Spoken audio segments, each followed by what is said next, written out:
Kapag hindi niya naayos ang problemang ito, may posibilidad na magpalit tayo ng presidente at hindi niya matapos ang termino niya. Dapat parurusahan niya talaga. Okay. Yun yung nakikita sa card. Actually, may isa pang skandal na lalabas. Abangan niyo pa. Joby, surprisingly, ang daming artistang sumali dun sa nakaraang protest rally, no? May tendency ba na sa mga sumaling to may magiging politician? Sa tingnan ko na lang sa card, doon na lang ako ang dami nilang nai-involve meron mga papasok sa politics, yung mga artista na na-involve dito sa rally na naganap, no? Si Vice maganda ang parang may chance na makapasok sa politics. Leader. Kasi servant. Parang pwede siya maging public servant, Pero may mga artista rin na papasok pa rin sa mga darating na election, no? Pero di ba kahit naman may mga artistang na-involve, may mga kapwa-artista rin naman sila na-involve din sa issue ng mga corruption, di ba? Lalala ba ito dun sa mga involved na mga artista? So, at least medyo nalaman na ng buong tao yung totoong pagkatao ng ibang na artistang nasa politics, di ba? Magkakaroon naman ng justice dito sa kasi ang presidente ang presidente hindi papayag na walang maparusahan. So ang inaano na lang talaga, hinihintay na lang niya muna talaga yung outcome ng investigasyon. So ang mangyayari rito, hindi papayag ang presidente na wala talagang maparusahan. Okay. May mangyayari sa investigation. Yun ang tanong ng tao may mangyayari kaya? O mauulit lang yung lilipas? Ang sa akin sana wag lang maging moro-moro, no? Pero ang nakikita ko naman dito, hindi siya papayag talaga na wala siyang magawa. Kasi kung wala siyang magawa dito, magagalit talaga ang taong bayan. Dito maipapakita niya ang totoong pagiging presidente niya kung talagang karapat-dapat siyang maging leader ng bansang ito na wala siyang papanigan. So wala siyang sasantuin kahit kamag-anak niya? Ang pagkakaano ko sa baraha talagang hindi siya papayag na basta-basta makalusot ang mga taong ito. So talagang gagawa talaga siya ng paraan na may maparusahan talaga. No? Kahit pa ito'y kamag-anak niya, kahit pa ito'y kaibigan niya, kahit pa ito'y malapit sa puso niya. So kung talagang merong ginawang kasalanan, nakikita ko na pag talagang merong mali, doon siya papanig sa tama. Okay. Hindi ba siya madadamay kung may kamag-anak siyang may involved or masasama sa investigation? Hindi ba siya makaladkad, gano'n? Maaring makaladkad lang yung pangalan pero hindi naman ganun particular na maiipit talaga. Pero may mga nakikita ako talagang malalapit sa kanya na talagang lalabas ang totoong mga pangalan na ma-involve talaga sa corruption. No? So, paparusahan niya yan.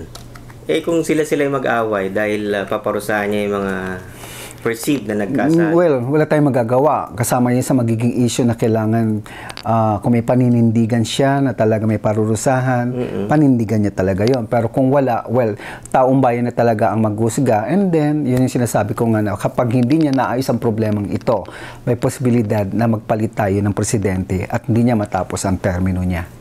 Ano yung chance ayon sa barahan na magsusurvive ang presidente? Sa loob ng 3 taon?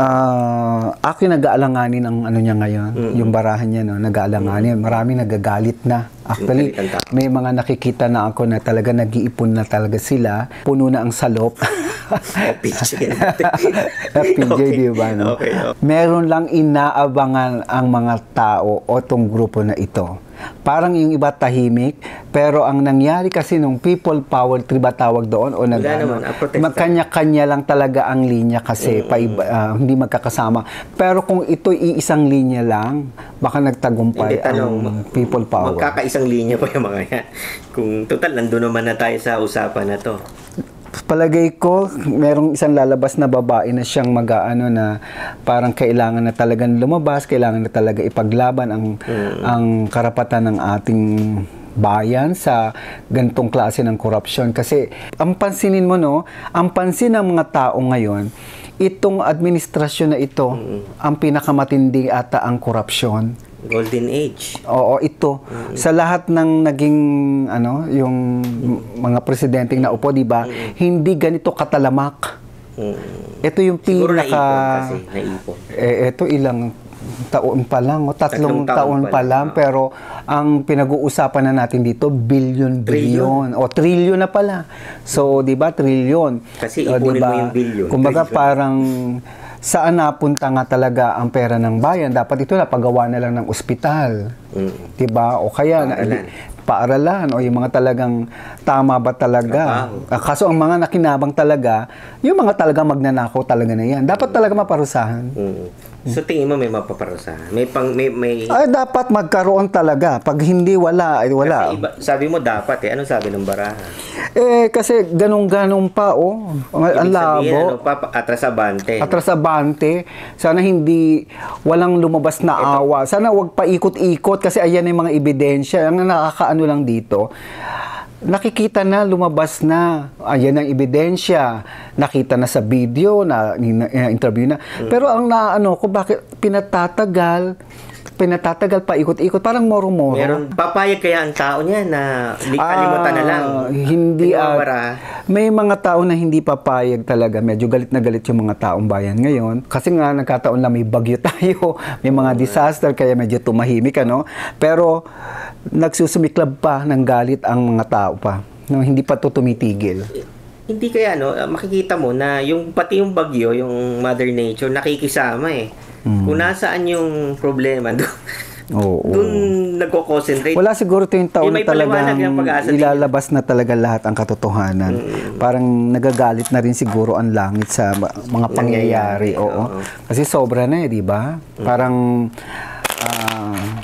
ang dami na nga naghihirap, pero ang dami naman nakikinabang pala sa kaban ng yaman ng ating bayan, di ba? Parang nag-e-enjoy sila habang iba'y naghihirap. Pero parang ang dating, sa dami, siguro the last 20 years, sa dami nang narinig nating bilyon na perang na kurakot daw yun.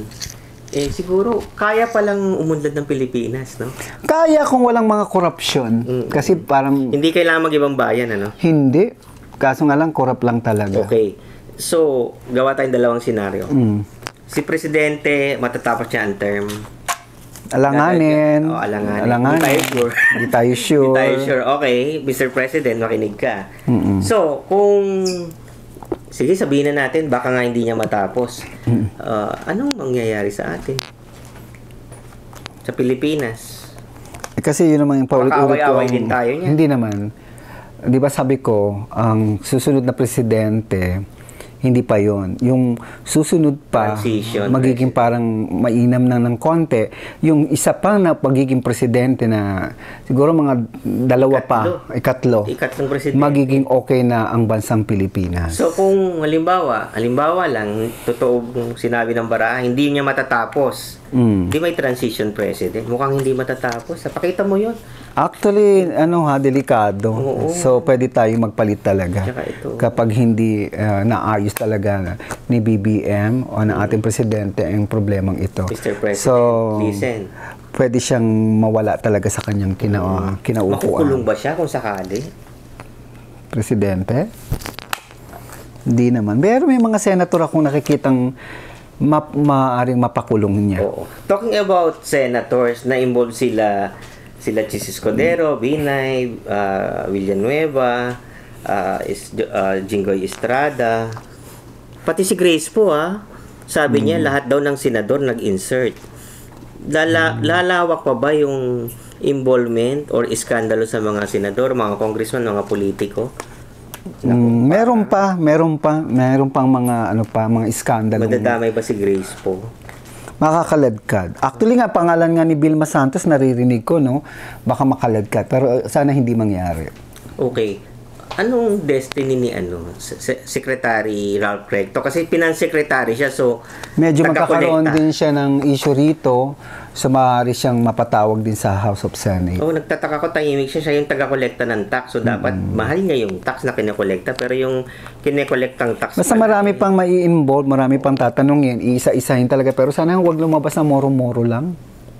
Tingin mo ba, moro-moro? Ay, nako, ba't pinatatagal ko? Ayan ang lahat ng ebidensya. Pero kasi ganun. Pero sabi naman, in fairness sa NBI, sasampahan daw ng malversation cases. Yung mga contractor, sila Diskaya, kasama nga sila Chis, si Binay. Eh di sana Villanueva. gawin nila. Oo, mukha naman gagawin naman ng Makukulong NBI. silang lahat. May nakikita akong mga kaso. May lumabas na hint na parang aarestuhin si Senator Bato. Maaaresto ba siya ng ICC? Ito'y ano lang napapag-usapan lang po. No? Pwede, pero baka next year. Relax pa siya hanggang next year. Okay. Ano matitira sa Senado kung lahat sila makukulong? Hindi naman, may matitira. Pero may mga bagay na parang, hindi ko alam kung 5 or 6 sa senator ang maaaring ma-involved. Yun yung nakikita ko rito. Sabi 5 ba o ng car, 6. guilty sila o napagdudahan lang? Merong iba guilty talaga. Okay. How about Congress? Si Congressman Saldico, matunog na matunog. Papapauwi ba ito sa Pilipinas? Hindi papayag ang presidente na hindi siya maparusahan. Palagi ko, kung nasa... Parang galit ang presidente. Parang galit din na pag mali-mali talaga.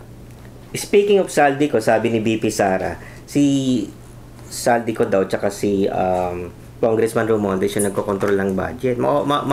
Basta, ang nakikita ko dito, Congressman Romualdez. hayaan ng presidente na lumabas ang totoo at kung talagang nakita niyang mali talaga. Kung talagang dapat parusahan, parurusahan niya talaga. Okay. Yun yung nakikita sa card. What about dun sa mga susunod na rally? Mas maging maras ba? Mas mapayapa ba? Kasi di natin gusto yung nangyari last time sa Maynila, no? Mas maingay ang susunod Mas maingay. O watch. na people power.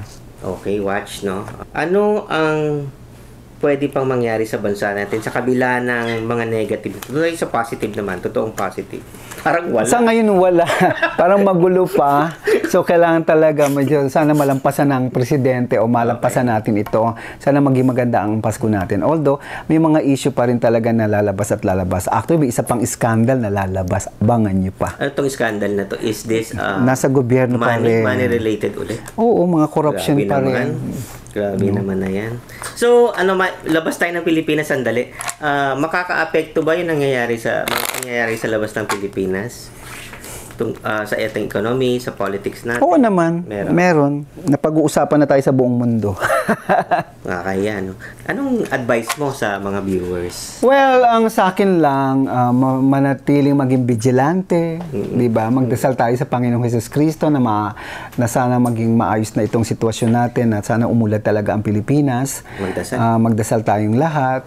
Sana walang mangyaring mga malalaking disaster, pero kasi talaga papunta tayo sa mga disaster, di ba? At I hope na gabayan pa tayo ng Panginoong Hesus Kristo sa pang-araw-araw ng buhay natin.